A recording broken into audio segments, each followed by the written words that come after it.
Hey, Morning. how are you? Doing well. How are you? Good. You can hear me okay? I can. Can you hear me okay? Yep, you sound good. 1 second. Okay, hang on. Okay.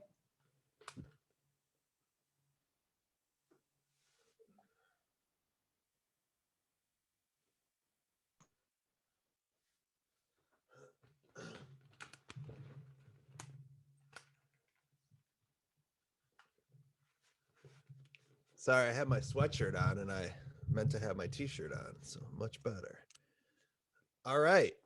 So, just so you know, let me just turn one more thing here. This will run, I think I told you, but this will run next Monday is when it will drop. Okay. And, we talk about anything you want to talk about. Sound good? Are you going to open up with some questions? Yes. So Okay. we haven't started yet. I do an open. So just to make sure I have you, it's Jennifer Garrison. And what's your district that you're the superintendent of? It's called Vandalia, Vandalia. Where are you exactly? Illinois, about 70 miles east of St. Louis. Okay. Very good. All right. You ready? I'm ready. All right. 3, 2, 1. What is up, everybody? Brian Mendler back in your life on another edition of the podcast. And today I am super excited to be joined by Jennifer Garrison. She is a superintendent in, I'll say like sort of rural Illinois. Does that kind of count? Definitely counts. Yes. All right. And you said about 70 miles away from St. Louis. That is, yep. Cool. So how long have you been doing this job? So as far as superintendent, this is my 12th year, and Vandalia, this is my 3rd year. And what brought you to this point? Tell me a little bit about yourself. Sure. So I'll back up to high school, many years ago. Not that far ago, right? So I actually graduated from Vandalia High School. So I'm back home now. So it's been a journey. Just a little bit more about my background. My parents were teenage parents, so they always had the goal for me to go to college. My dad dropped out of high school to support his family when they knew I was coming, and then he worked his way up into a foreman position at a local factory, and that factory actually made phone booths. And this thing called the cell phone really changed our world. Yeah. So the factory shut down and my dad lost his job when I was in high school. And because my goal had always been since 3rd grade to be a teacher and to go to college to meet my parents' expectations, there was an Army recruiter at school one day. So I went home with the information, told my parents I want to join the Army National Guard with my end goal to pay for college. And after a few months, my parents signed the paper at age 17. I enlisted into the military. Wow. Graduated high school, went off to boot camp, my AIT, did my service. Then being in the National Guard, it's just the weekends and summer. So I was able to start college a semester behind my peers. Graduated. 9/11 happened during that time. I was actually teaching at the time 9/11 happened. So my principal came and got me and said, hey, you need to understand what's going on in the world. December of 2001, I was deployed. So my life really turned upside down at that moment in time, finally meeting my goal of becoming a teacher, but yet I knew I had committed to serve our country as well. So I left the district for a while. Helped my colleagues deploy overseas. I actually did not have to go overseas, but I helped mobilize our unit to do so. I taught elementary school. The military actually turned me on to educational leadership. I really never had that in my career path, but my brother, there's only 2 of us. My brother's in the Air Force. He's been in the Air Force for over 20 years now. So my parents did not really weren't really fond of both of us being in the military. So I shifted gears and went into educational leadership, became a principal, and now a superintendent. So in 5 minutes or less, that's a recap of my life. Yeah. Wow. What a story. So the military, so you thought you were going to have to deploy, but you didn't? So we were all mobilized. So we all had to report. And then my rank at the time was a sergeant in E5, and they took everybody and leadership overseas in my unit. So I actually then got to experience doing a job of an E8 when I was an E5, really running the local my unit back in our home state of Illinois. What did you learn from that has translated over to being a leader in the education world? It's really what I found was that we have, as when you're leading your soldiers or your teachers or your staff, we really have to listen and motivate, and it's all about mindset. So I've heard people say that that the pandemic is our war as educators. And it really, at first, when I heard that, I didn't quite agree with it. But if we purely think about mindset and getting our kids back in school with the education and keeping our staff safe, I've learned to use in the pandemic that we're putting education and safety. I'm not going to separate the two because my staff have to feel safe for in-person learning, but we know the social, emotional, and the academic is so important for our kids to be in person. Okay, so I want to just understand that a little bit better. Sure. So when you say explain that again. Can you explain that again?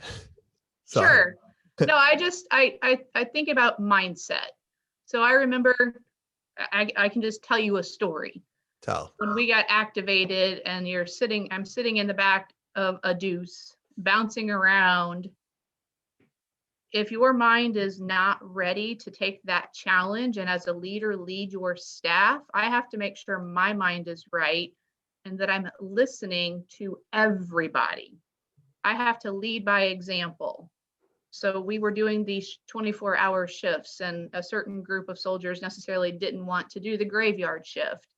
So as a leader, I led by example by doing it with them. And I think I can translate a lot of that leadership experience and training over to my staff, that I have to listen and reopen our schools with our staff, but also listen to our community, to our school board, and lead everybody together. We're seeing a lot of divisiveness throughout the state and the nation. And I guess I hold educators in a different perspective or a higher standard, that we should be listening to each other, that we should be modeling compassion because we are the ones working with our children, setting the example for our community. Yeah, I mean, that's kind of how you and I found each other was, you messaged me on Twitter and, and I wasn't, so I was reading that. I went back and I was reading that this morning, and like, did you feel like I was being divisive? I'm just curious. Like, do you feel like I am being divisive with my rhetoric about schools being open? Because obviously I am a strong believer that, I think schools should be open. I think schools should be like the hospital. They should be like the airport. They should be like the grocery store. They should be open. You don't close schools. That's what I believe. And I firmly believe that. And I believe that even if people are scared, I don't, there's people that are scared that are going to the hospital every day to go to work. And there's people that are scared that are going to the airport to go to work. So like the notion that people are scared to go to their job, to me, that doesn't cut it as a reason to not be open for in-person learning.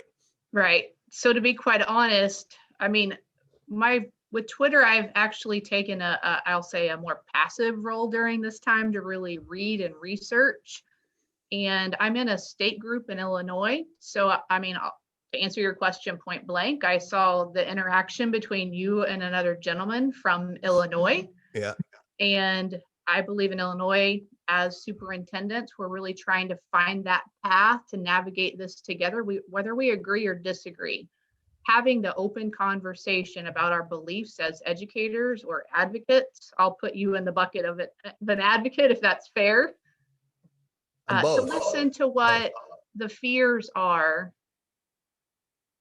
to have the critical conversations, to see where the middle ground lies, because that's how I believe I should lead in my district as well. But what are the fears? Like, what are you hearing are the fears? Because when I look at when we talk, and if it's COVID, right?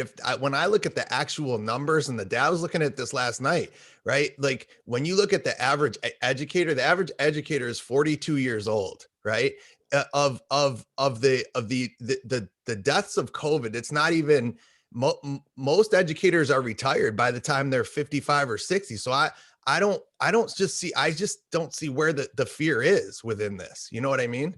Sure. And that's where I would ask anybody that's not working in a school district that is open for some in-person learning, whether it's the hybrid remote model or if it's 100% in person with all their kiddos, is we have been tried to stay open in hybrid all of first semester. Our community transmission rate was around 20-25%. Guess how many of my staff have had COVID now? About 25%. Are they contracting it at school if we do our mitigations correctly? And I want to stress that, doing our mitigations correctly. So if we breach our mitigations, we understand that that's how the virus spreads. It's a virus, whether it's COVID or the, I don't want to call it the flu, but I mean, a virus is a virus. It's going to spread.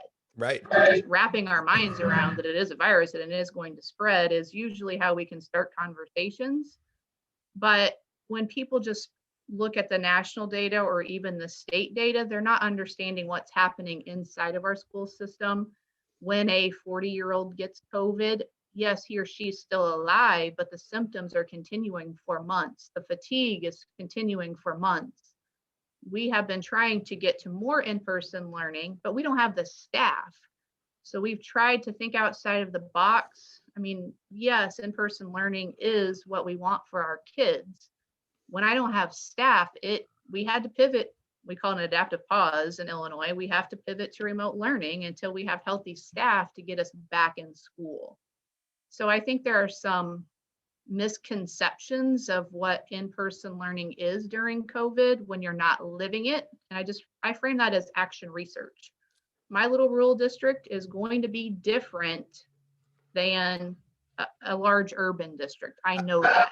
You know, I agree with that to a certain extent, but you know, if you look at society, like, I mean, I went to Costco the day before Christmas break and there were 2,000 people there. I mean, the day before Christmas, there were 2,000 people there. I mean, and Costco's open in every city, right? Costco, Home Depot, Walmart, every one of them is open in every city, no matter what the demographics, no matter what there's the amount of, I don't understand why, and maybe you can help me with this. I don't understand why we as a society can't start with that notion, with the notion that we're going to be open. Like we're starting from that foundation, like, and we work backwards. So like, and I want to be clear, like I realize that this isn't on the teachers or often on the administrators. I know I've talked to many administrators who have said the issue is tracing and the issue is staff, like you said, and all that. But to me, I just feel like as a society, we've made the wrong calls here, that the right calls should be,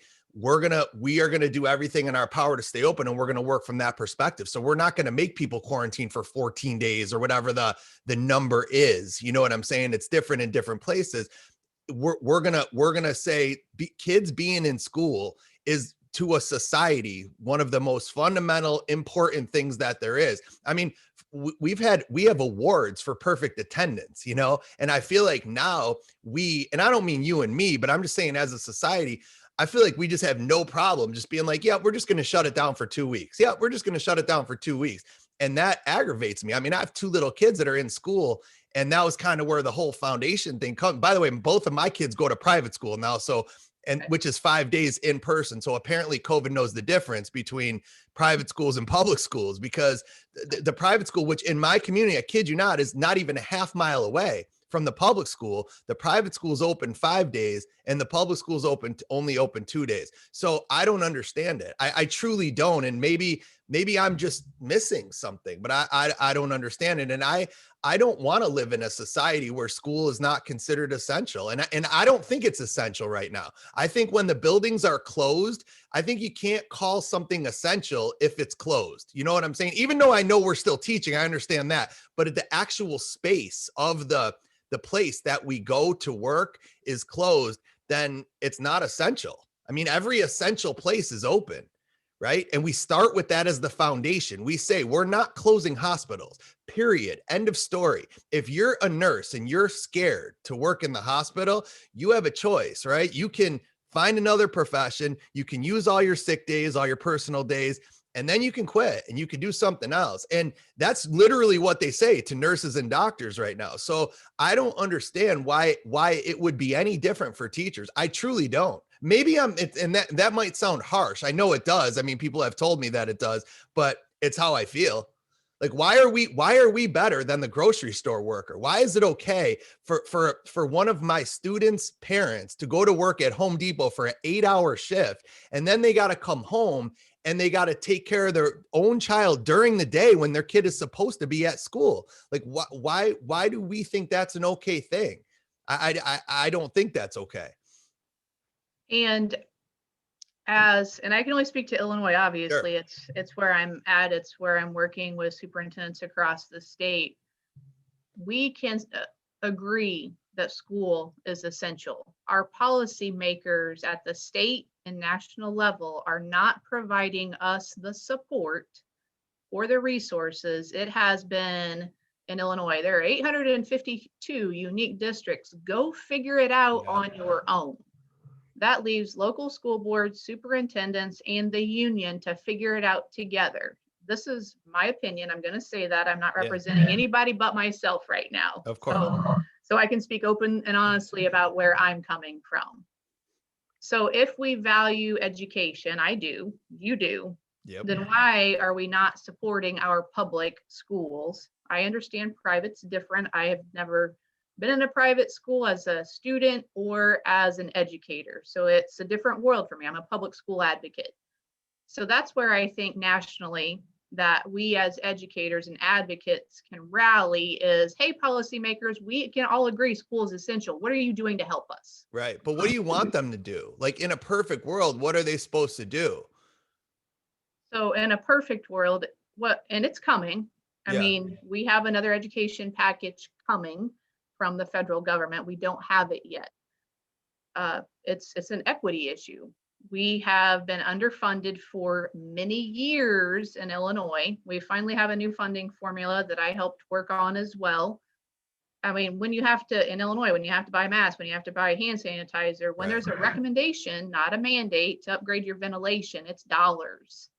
And from a fiscal perspective, I can't go punish my taxpayers once again because we're in a pandemic to raise our taxes because we have no revenue coming to do whether it's the mandate or the recommendation. And I think that's because everything's been a recommendation and not a mandate. Well, I mean, in Illinois, masks are a mandate. So we had to buy mass quantities in a small rural district. I mean, everything adds up. So one thing is support from a revenue side. It's coming. It's second semester. It should have happened sooner. Yeah, I hear you, and that makes sense. And I feel that frustration, of that. And I also think so you're saying there's a difference between a mandate, which is what they're saying you have to do, and a recommendation, which is what they're saying you should do. Yep. I mean, because I don't understand the ventilation thing either. That's another thing that maybe you can help me with. I see a lot of that on Twitter, like teachers, we don't want to go back to our school because our school's not ventilated. And I literally, and maybe I'm crazy, but I look at it and I'm like, well, don't you all have windows? Like, why can't you just open a window? Like, that's what they did. I have a building that has 0 windows. You have 0 windows in your building? One of my buildings, yes. Wow. Okay. So yeah, because and I've had people say that to me. I've had people say there's buildings that don't have windows, and I understand that, but I don't think that's the norm, right? Do you think that's the norm? Well, I mean, it's how far, I mean, it's different all across the nation, but sure. Over school code, we've been so strapped where we want to make sure our kids can't jump out of the window for safety. So you might be able to open the window, a foot. Right. So we can't open it like we would open our windows at home. Right. Got it. Yeah. So you have one building that has no windows at all? Well, I mean, we have a few on the outside, but that's correct. My son's classroom has 0 windows. Interesting. And that's what grade is that? So that's an elementary school? Yes, it's our elementary school. It's pre-K through 3rd grade. So what do you have? What's your district? You have what are the building makeups? Yeah, we're a small rural district, but we do have pre-K through 12. So I have a pre-K through 3 building, a 4 through 8, and then a 9 through 12. We also have a vocational center. We service 13 school districts in the area on the career and tech ed side. So each of those buildings has their own principal, That's And like, correct. okay, interesting. Yeah. Cool. Well, listen, it is what it is, obviously, right now. I understand that.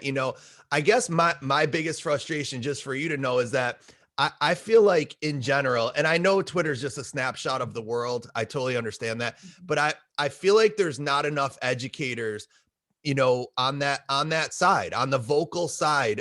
There's a lot on the vocal side of, we're afraid, how dare you make us go back, you know what I mean, to work. And I feel like there aren't as many on the other side. And I feel like no matter which side you're on, right, whether people agree or not, I think the message from our community should be that we can't wait to get back, and that if it was up to us, we would be in the classroom with our kids right now. If I was a teacher, right, even if I felt that way, even if I, which I don't, right, obviously, but even if I did, if I felt like I'm afraid, and they're putting me into a I've heard this, right, into a slaughterhouse, and which is the extremes are just unbelievable to me. But even if I felt that way, I would never say it. I would never say it. I would say the opposite. I would say, unfortunately, it's not up to me. If it were up to me, I would be in that classroom with you kids. I guess it comes from my background, though. I taught self-contained special ed. I mean, I had kids that were just off the hook anyway sometimes, and threatening me and calling me names. And so for me, like, fear was part of the job. It really was. Like, it wasn't the main part of the job, but there was an element of fear that came into my job on a daily basis, I felt like. And I also feel like you can't completely eliminate that. I feel like you can't completely eliminate risk. And where do you draw the line? At what point do you say, we're going to put the needs of kids? And by the way, I want to be clear, like, I think virtual learning is really good for a lot of kids. Like, I think there are definitely kids who have thrived in virtual learning, and I think it will be a thing going forward. Are you guys planning to do that going forward? To keep virtual learning, Yeah, at least a portion of it. it's a good question. I'll have to get back to you on that. Okay. I mean, our push really is to get our students back. So I see that as a future conversation if we'll keep the virtual learning for all of our students. In Illinois, we have an Illinois Virtual High School. So we can allow our students to go to the Illinois Virtual High School, but obviously that's 9 through 12. They're still a Vandalia student, but the virtual high school then staffs and they have different teachers, where right now our high school students have our same teachers that our kids have that are in person in the Right. classroom. Our Right. model has been the AB cohort model. Uh, the community will know after I get off this show today that we've hit our metrics. We have all of our mitigations in place. So next week we're going back to 4 days, and it's not 5 days. I'm just going to be clear. We're going back to 4 days in person because of that load of the virtual learning. My teachers are doing both right now. So maybe there's a better model for us to look at third quarter into fourth quarter to get back 5 days a week. They're doing both. When you say they're doing both, so like, can you be a little more specific? So for example, like in my son's school, now my son we just moved him into private literally a week ago. He was in public for the whole first half of the year, and they were same thing, right? So he was Tuesday, Friday, he was in school. Monday, Thursday, he was learning on his own. And Wednesdays, the teacher was teaching a 1-hour Zoom. So is that kind of the system? Because then his class was broken into two halves. He went Tuesday, Friday. Yep. The other half went Monday, Thursday. Yes, similar model. Similar model. That's what we've done most of first semester. That's correct. So what do your kids do? So if a kid goes to school on Tuesday, Friday, what is given from the school for their Monday, Thursday learning? And we've had a lot of community feedback on that. So what it looked like first quarter compared to what it looks like right now has evolved. In rural Illinois, we don't have broadband. So I live in town, but I still have sketchy internet. So I have to come to my office. I've had to through the whole pandemic to have high-speed internet. Wow. So even with parents that have means in a rural community, not even talking about those that don't, we don't have broadband. So that's been a frustration where parents can talk to a friend that they have in the Metro East by St. Louis, and they're saying, hey, our kids are live streaming all day. Why aren't you, Vandalia? That's why. That's why. I mean, my son was in first grade when this started, and the teacher was doing her best to get them on the Zoom meeting or the Google Meet, but then everybody would freeze. So then there's 30 minutes of messing with the technology instead of learning. So we pivoted to what does hybrid remote days look like. The teacher, like my son's getting on at 9 o'clock our time to do a Google Meets with his teacher. Then she's recording what I call mini lessons. So like 15 minutes of, hey, boys and girls, we're going to do phonics and this is our lesson. And then, because I'm working all day, he does what he can at daycare in his pod. And then when I come home, I can say, hey, buddy, how's your day going? What do you need help with? So then I can actually sit at the kitchen table with him and listen to the recorded instructional video. I mean, yes, I taught, but it's been many years and curriculum changes and evolves. So, and as a parent, quite honestly, it has helped me with those recorded videos. My son learns better from his teacher than he does from mom, even though I'm an educator. No doubt. But that's one of still the constant community complaints is, why are we not live streaming? Yeah. And that's, again, when I look at our policymakers, if we're going to think about school differently, even when we get past the pandemic, what can our legislators do or our policymakers do? They can look at what communities across the nation don't have that broadband access and invest resources again. So I kind of went on a rabbit hole there. And in my opinion, what they should do is they should make a rule where if you don't have broadband internet, you're not allowed to close the school. Like, make it that, to me, it's that simple. It's another reason. Everything you just said is another reason why you don't close the school, especially for this. Like, honestly, and I'm not trying to be rude, but this doesn't harm kids, right? We're talking about something right now. I know that it potentially could harm their adults or their adult family. Or like there's a kid and you might say, well, the kid lives with grandma, right? And kid could bring it home to grandma. Right. And I hear that argument, but I don't like that argument, because to me, shouldn't it be up to grandma to decide if the kid goes to school or not? Like, why is it up to us? Like, don't we think, like, don't I think that the grandma who's taking care of the kid knows the kid well enough and knows herself well enough to decide, yes, I'm going to send him, or no, I'm not? Like, why would we make this blanket policy for everyone for that reason? Doesn't make sense to me. Well, I think I call it a political pandemic. So things have been very polarized. And I'm gonna keep coming back to the same message, having conversations like this. Like when I read your Twitter, your stance, I didn't hear, I heard schools need to be open no matter what. I didn't hear that you understood mitigations needed to be in place as well. So bringing those two sides together might not get us to 5 days automatically out of the gate, but to overcome the mindset and the fear, we get our kids back in some school. The teachers experience it. Then again, working together. And that's why through all this whole thing, I have said, I don't have an opinion. Sure. I'm the superintendent. You're hearing my opinion today because I can speak as a parent as well. But taking those steps together in a political pandemic, I think, is what we as educators are missing, and that we need to do a better job of understanding the fears and understanding the advocacy and figuring out a way in each community throughout the United States how to do this. But you read my tweets correctly. Like I don't think we should be taking mitigation into consideration. I don't. Like, well, yeah, let me be clear about that.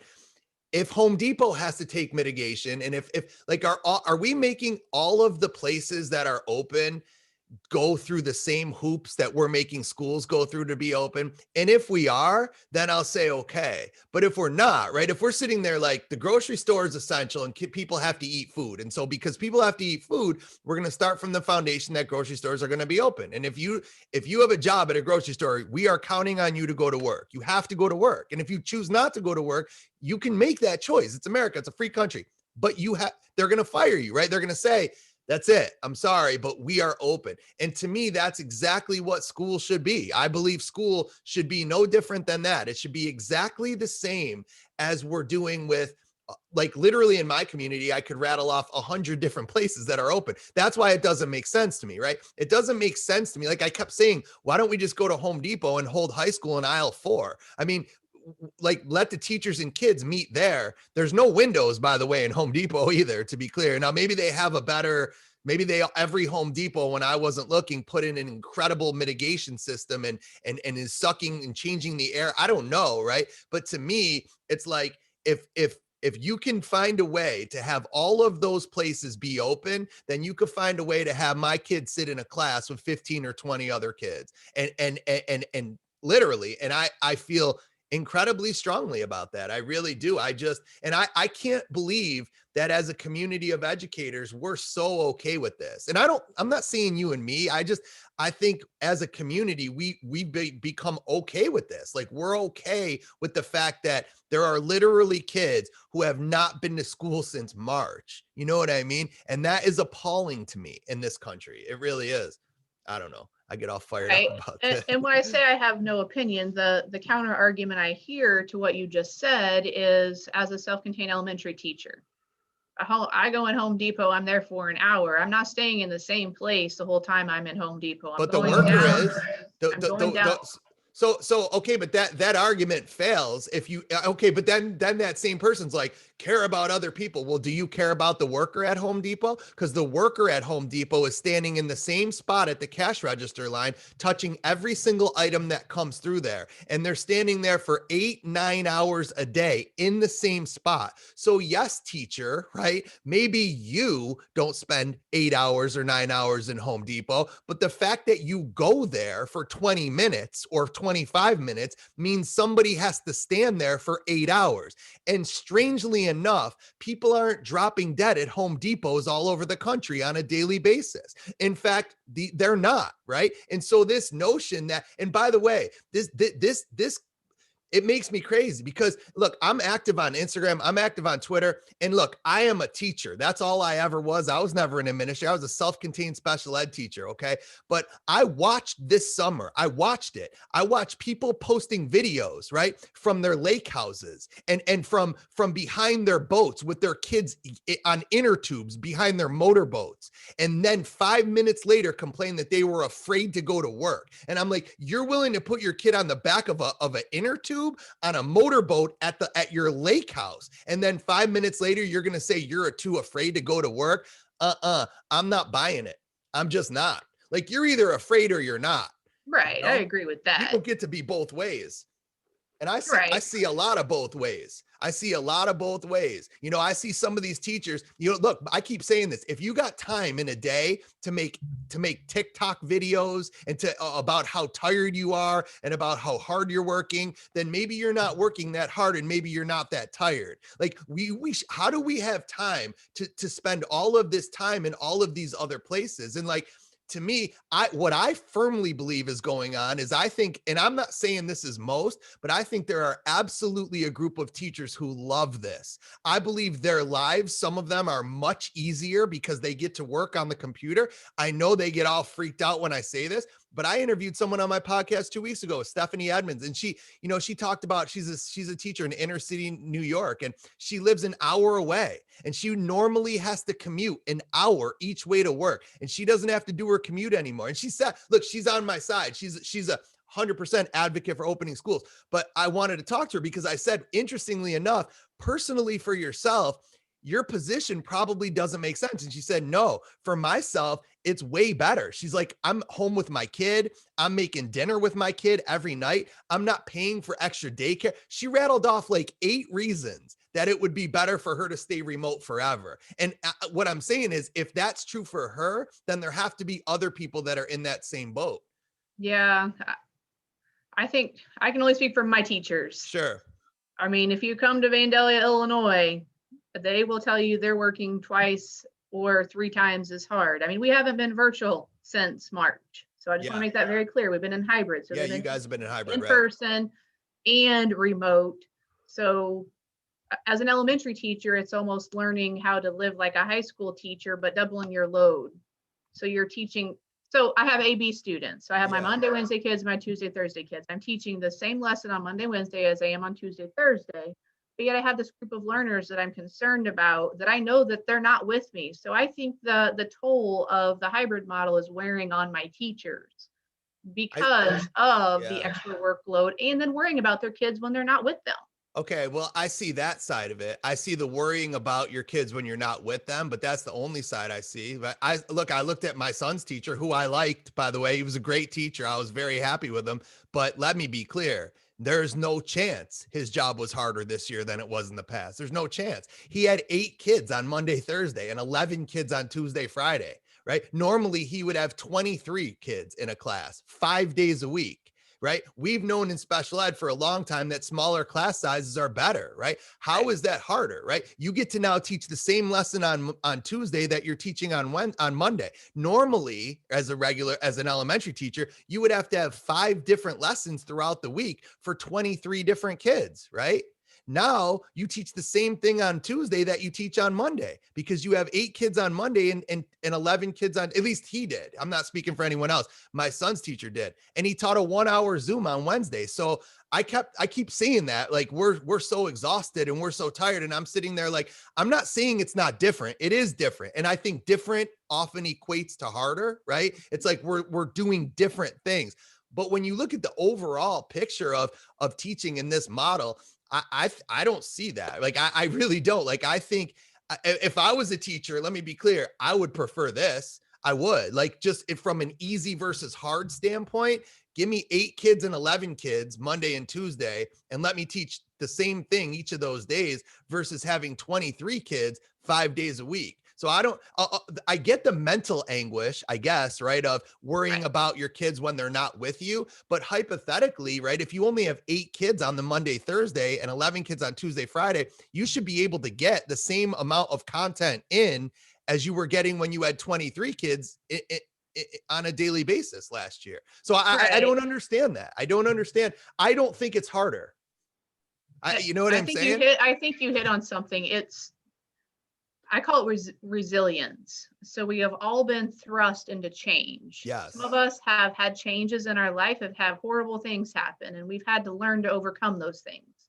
Others in society have not. So the fear of change, along with the fear of a virus, is compounding. So having conversations like this, we need to continue them, because what I'm afraid of is we're not going to take the opportunity to take forward the changes that need to stay for education. I hear you saying, no, schools need to be open, but maybe virtual learning is okay. Oh, for sure. For sure. No, it's not a maybe. I 100% believe that virtual learning will be a thing going forward. And I think it should be a thing. And I also think that there should not be the scenario that you all have in rural Illinois. It should be a God-given right in America that people have internet access that can work. And I'm in support of whoever and however we need to get that done. And I'm willing to have my tax dollars go for that because I think it's that critical. And I also see this as the new way of staff development, right? Like I mean, look, I'm doing it, right? I'm a staff developer and I'm literally busy basically all day long doing workshops virtually for teachers. And it's great. Like, it's changed this is why I've started speaking out on this, right? I felt this way for a long time, but I never spoke out because my life was worse because of COVID. Now I'm in that same boat as Stephanie that I interviewed. My life's better, right? I'm getting paid and I get to be in my basement and I get to be a dad and I'm not traveling. I worked in 139 different schools in 2019. And this year, right now, I'm able to be home and I'm still able to work. So I believe this will be the future of professional development. I think the days of, 3,000 people at an ASCD conference are done. I don't think you'll ever see that again because as a superintendent, why are you going to spend thousands of dollars to send 5 or 6 teachers to a conference in Las Vegas or in Chicago or in wherever when they can push a button and it can be broadcast right to their home? So I think this has changed the world, and in many ways it's changed it for the better. Where I struggle with this tremendously is when you look at the kids that I taught, right? I taught these kids that came from broken homes, right? I taught kids who to make a statement, which I'm not saying you made this, and I certainly didn't make this, but the statement that went around a lot in March was stay home, save lives, stay home, stay safe. And I'd sit there and be like, home is safe? Like, talk about privilege. You want to talk about a privilege statement, right? Anyone who's saying that that home is safer, that's because you came from a good home life. I taught kids who were physically and sexually abused by relatives. And Right. I want to be clear, like, I don't think it's the school's responsibility to stop that or to make that go away. But I do believe it is the school's responsibility to give the kid a break from that for 6 or 7 hours in a day during the regular school day, when the teachers are getting their full pay and their full health insurance and their full retirement. And that's another thing that it's like, you're so tired, right? We're so tired, we're so overwhelmed, but you haven't missed one. And I don't think they should have missed any, right? But they haven't missed a paycheck, they haven't missed their health insurance, they haven't missed their retirement. Like, there's 30 million Americans out of work. Do you think the regular Joe on the street wants to hear how exhausted you are when you have a job? Like, people don't want to hear that right now. And I think sometimes there's a disconnect as educators between kind of what we publicly say, right, and how other people view us. I don't know if I'm making sense. No, I definitely hear that. And I mean, we've had a strong push of get our kids back in school more, get our kids back in school more. And I'm a broken record at this point. Staying neutral of, if I made every decision for this district as a parent, I should be fired.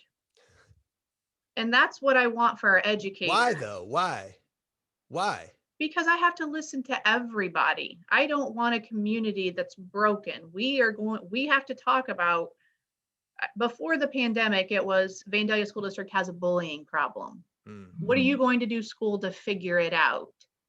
Well, now that same problem has shifted to us as adults treating each other the exact same way that we were getting blamed as the system for bullying.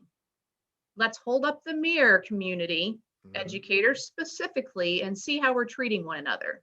That's my frustration with all of this. If you listen to everybody, at least here, I know the same thing, but how we're treating each other is what our students are seeing. I'm not hearing from the broken homes, from those families advocating to get their kids. Those are the kids I have in my mind as I work through and sit through every meeting. That's where my passion has been as an educator this entire time. And it's not the group we're hearing from. So why am I not hearing from them? Am I losing those kids even more? Yes, that is a mental drain. We are talking about what we can do to help those kids once we get them back from fourth quarter to summer. So we have to do better as an education community in this nation. And I appreciate you allowing me to have this conversation with you. Of course. Look, I love to have conversations with people. That to me, that's what it's all about. It's why I do this show. Look, I don't, there's no way. And this was going to be my question. Like, I feel like that would be a really hard way to lead, though. I understand listening to everyone. I totally understand that. But in terms of like how to make decisions as a parent, like I'm just totally talking as a parent right now. I want my kid's superintendent to make decisions based on what they would do for their own kid. Like, that's what I would want. And maybe I'm different from other people, right? But like, I would want you to say, what do I want for my kid? And I would trust that if what you think is best for your kid will probably be best for mine. That's a different way to look. I think it's selfish to put my own child first when I have to work with the community. I mean, we can try to quantify things left and right, but we have three factions. Those that are truly scared, they're not going to come back even when we open our doors more next week. They're going to stay remote. Yep. We have some parents that believe hybrid is the better model because it's another layer of mitigation. Mm-hmm. From keeping the children from taking the virus home. And we have the others, and that's where I hear you are, is you have to go back no matter what. Education is essential. Let's figure this out. Well, that option, yeah, where I'm at is that option has to be there. I also think there needs to be, and I hear what you're saying, which is a very tough position to be in because you don't have the proper channels for proper online instruction. You just don't, right? Is what you're saying. And I've heard that from multiple people. And, again, here sitting in my privileged home in my nice suburb, right? I don't worry about that. It's like, okay, they don't have school. Everyone logs onto the computer and there's no issue. The teacher comes in the home through the computer and they're able to Right. teach a lesson. So while I believe school but when you don't have the proper internet is where I'm even more for then school's got to be open because my point is this, we can't stop learning for kids. Like kids should be able to live their lives. And I fully believe that. Like kids should be able to live their lives normally and an adult should have to adjust. Adults should have to adjust to kids. And I feel like it's been the opposite throughout this. I feel like it's been kids that have, I mean, you look at what we did back in March. And again, I'm not making a judgment or criticizing, but overnight, right? We took away their schools. We took away their teachers. We took away their grandparents. We took away their friends. We took away their sports. We took away their shows. We took away their proms. We took away their graduations. I mean, the amount of stuff that we took away from kids and there was no hesitation. Like it wasn't like we were planning for it or we were getting them prepared. It was like you went to school on March 13th and the next day, literally all of your life was turned upside down. And I can't be okay with that. Like as a person who fundamentally supports kids. Now, if you looked at me and you were like, listen, kids are dropping dead and kids are dying and I'd say, okay, let's really look at this. But for this, this is what we're doing for this. Like what happens when something really comes for kids, something that really harms kids? Like look at the precedent that we set and how easily willing we as a society are able and okay to shut our world of education down. I think it's scary, and I'm pushing back against people that are okay with it or people not even okay with it, but people that are perpetuating it, people that are, pushing out the stereotype of we're all going to die as they post a picture from Costco right in their next Instagram story. And I'm like, you don't get both. Like either stay home completely, which I'll understand, stay home and don't go anywhere. But if you're going to go anywhere, then wherever you went, put that worker in harm's way. And you going there contributed to that. And so to me, you got to take it too. You got to be the one who shows up. And, and I just, I know it comes across, for me as personal because it is personal, right? I have two little kids and I believe that especially, my daughter needed to be in school more than, my son too, but my daughter's one of those kids who's social and it's like missing out on that social interaction that she get at school. And you can't get that anywhere else. Even on good computer teaching, it's really hard. What I've found is it's really hard to get the social aspect that the kids get at school. And my kids in first grade too. So like the little stuff, the lining up and the, getting bumped into and saying, instead of saying, don't bump into me, but excuse me, could you please not bump into me? Like those are all the things that they're missing out on when they're not there, Yeah,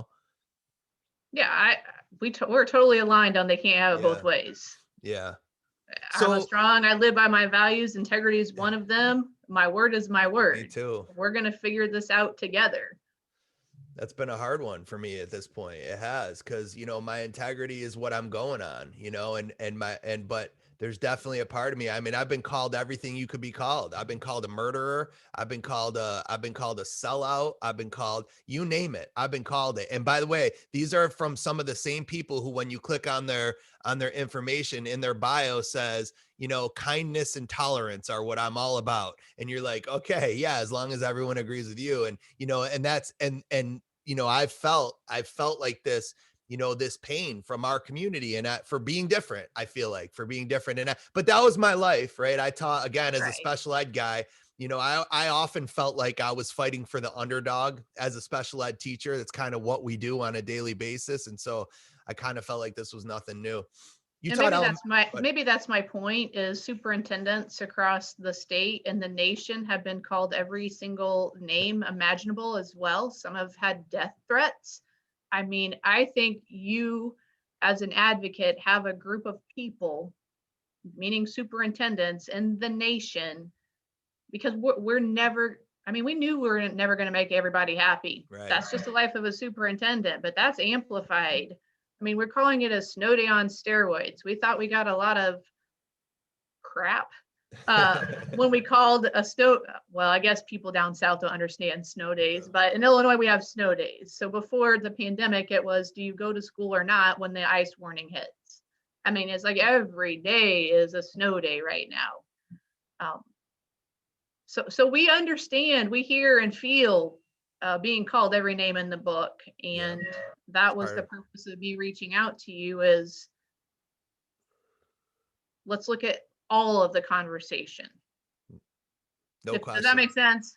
Totally makes sense. It totally makes sense. And it's part of being a leader. Look, part of being a leader is you not everyone's going to love you all the time. And I'm okay with that. Like, it's, if you're going to put yourself out there, right, which is what a leadership position is, it's putting yourself out there. It's saying, I'm the one willing to be in charge. And, there's a lot of good that comes from that. Let me be clear. Like, there's a lot of good with being outspoken and being vocal and being noticed and people knowing who you are. But along with that comes a lot of heat and a lot of hate. And the internet's the perfect place for it, because people can hide.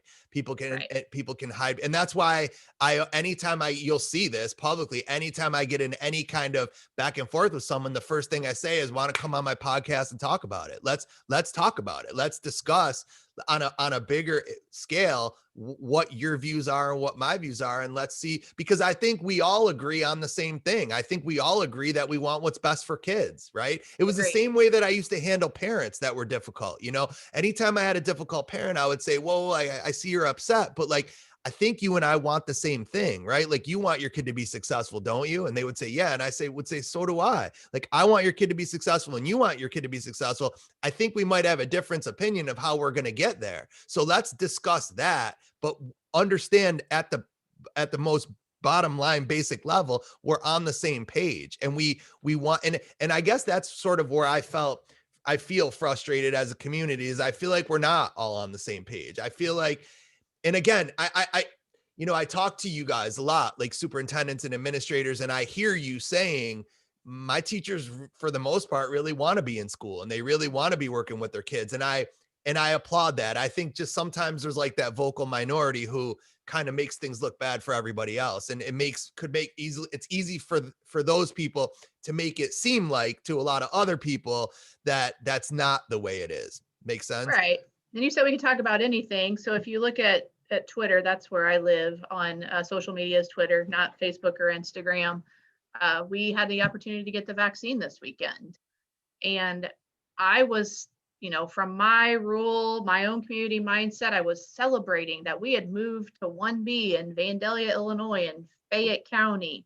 What I did not expect was the backlash from others across the state and the nation of, what do you mean you're in 1B? Like, we have to do better together. I can't control that 1A. What does that mean? I don't know. You gotta explain what that means. 1A versus 1B. Sorry. 1A is healthcare workers. Got it. So when we're talking about vaccine prioritization, 1A is healthcare workers. My health department has had from December until this Saturday. 1A was scheduled, and healthcare workers were scheduled in front of us. We were sitting in the parking lot, like, are they going to get to us? And they did. We were ready. That's a celebration for us to get our kids back in school, for those who want it. I'm not pushing the vaccine on anybody. We are adults. We get to make our own choices. But our mindset is, okay, we've had all these mitigations. You've had the opportunity of the vaccine. That's it. We're going. But what I didn't expect was we all need to move at the same place or same pace in Illinois. I'm like, there's no way, because you're going to keep that vaccine from different pockets of the state as we move through. People don't trust the vaccine.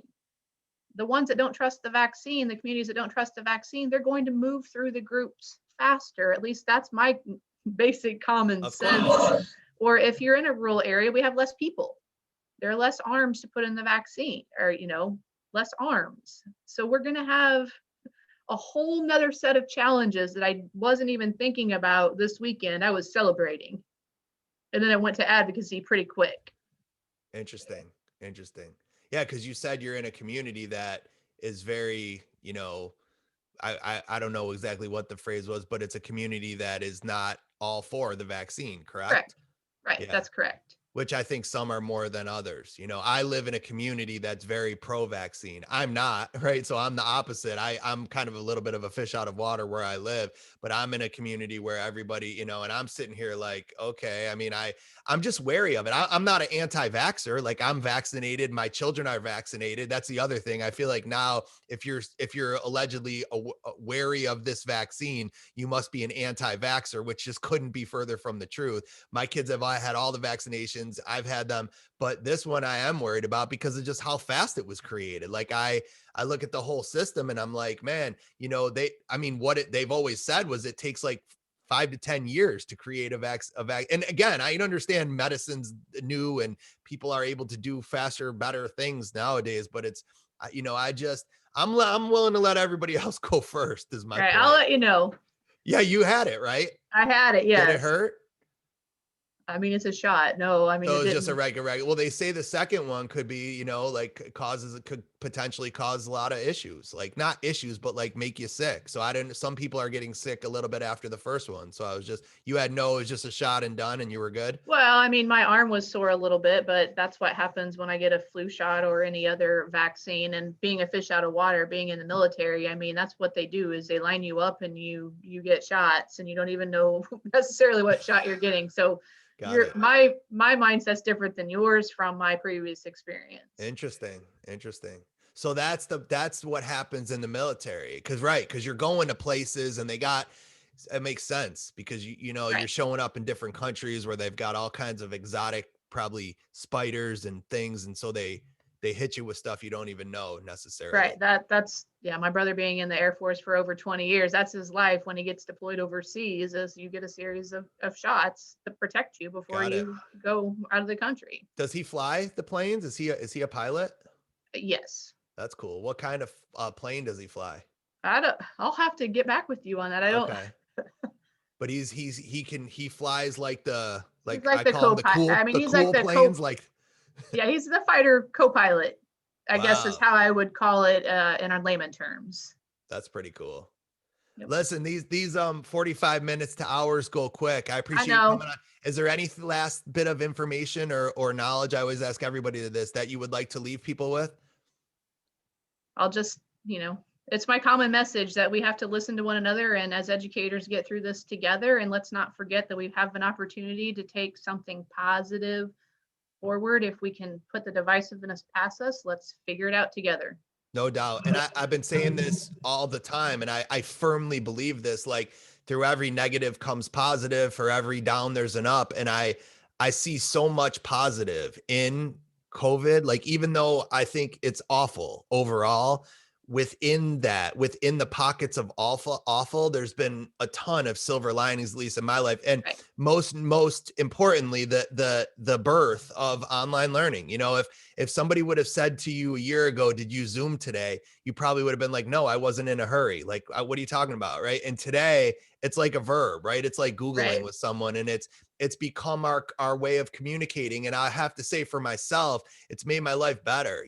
I'm people know this about me. I'm in addiction recovery, and we have our meetings on the computer now. And when they first shut down our area, they shut down the synagogues and the churches, and that was a scary thing for a lot of people because a lot of the addicts were like, yo, that's where we go for our meetings. And it was nerve-wracking. But then we started doing them on the computer, and holy cow, like this world opened up of being able to be in meetings with people from all over the world. And literally you could join from your basement, and I didn't have to leave 25 minutes early and get home after my kids were in bed. And I just feel like, and my point is that people I see sometimes on social media, we need to open everything because of addicts. And I'm like, well, I'm one, and and my meetings are better now, the new way. Right. And so I think, if we're able to look at how we can translate or transfer things over into this sort of new world. And I think it is a new world. I think we'll go back because there's parts of the past that were better, but I think also this whole new way of doing things is going to be a new way of doing things. And I don't think it's going anywhere. And I think the people that embrace it the most are the ones that are going to get furthest ahead. Jen, how can everybody get a hold of you or find you if they want to stay in touch with you? I'm on Twitter at jgarrison203, or you can go to Vandalia CUSD 203. Just Google it, and my email pops up. It does. But Twitter DM is the best way, to be quite honest. Very good. Everybody else, don't forget to rate. Don't forget to subscribe. Don't forget to download. Don't forget to shout us out. If you like this episode, feel free to tag us. You know where to find me. I'm the same place as Jen. I'm on Twitter. I'm also on Facebook. I'm on Instagram, and I am on YouTube. Jen, I appreciate you coming on. Thank you so much for doing this. Everybody else, I will be back with you same time next week. Until then, I say peace. I'm out of here. Thank you. Great job. That was really good. Thank you. All right. I appreciate it. It was great talking to you. Good getting to know you a little bit. I'll tag you on Twitter and let you know how it goes next week. Sounds good. Stay in touch. I'll All talk right, to you soon. yeah. Okay. Bye. Bye, Jen. Thanks.